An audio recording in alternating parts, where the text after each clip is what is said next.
Кніга Выхаду, раздзел 31.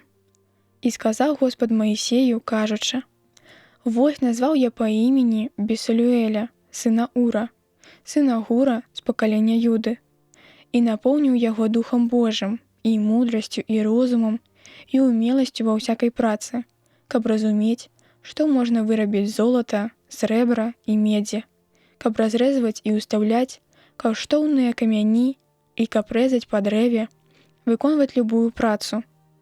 І даю яму таварыша Агаліяба, сына Ахісамаха з пакалення Дана, і ў сэрца кожнага ўмельца уклаў я мудрасць, каб выканалі яны ўсё, што я загадаў табе.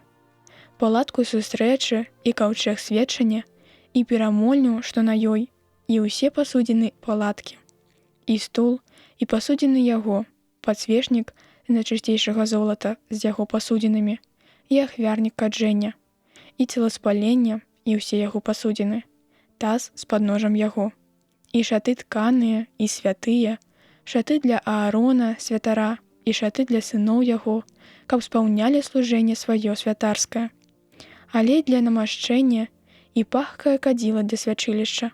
Усё, што табе загадаў, хай зробяць.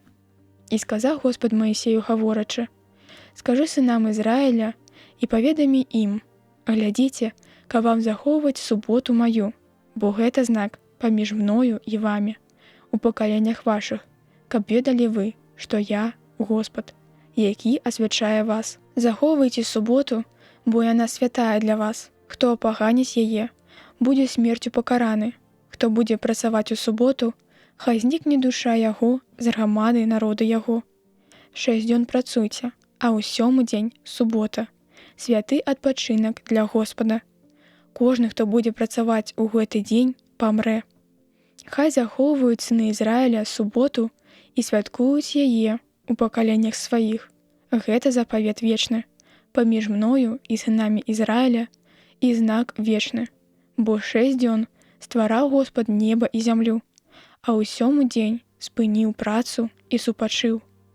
І па спыненні гэтае размовы на гары Сінай даў Господ Маісею 2 каменныя табліцы сведчання, напісаныя пальцам Божым.